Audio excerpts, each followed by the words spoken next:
திருப்பூர் அருகே சிறப்பு காவல் உதவி ஆய்வாளர் கொலை வழக்கில் தேடப்பட்ட 3வது குற்றவாளி மணிகண்டன் போலீஸ் என்கவுண்டரில் சுட்டுக் கொலை செய்யப்பட்டார்.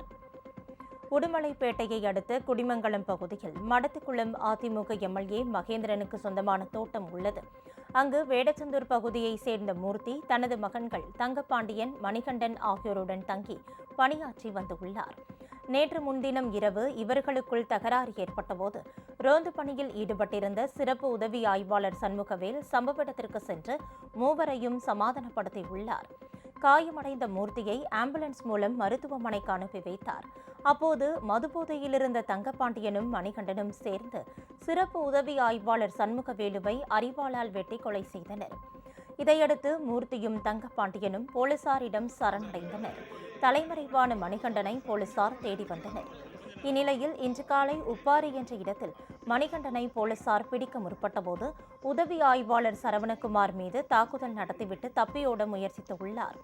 அப்போது போலீசார் தற்காப்புக்காக சுட்டதில் மணிகண்டன் உயிரிழந்தார்.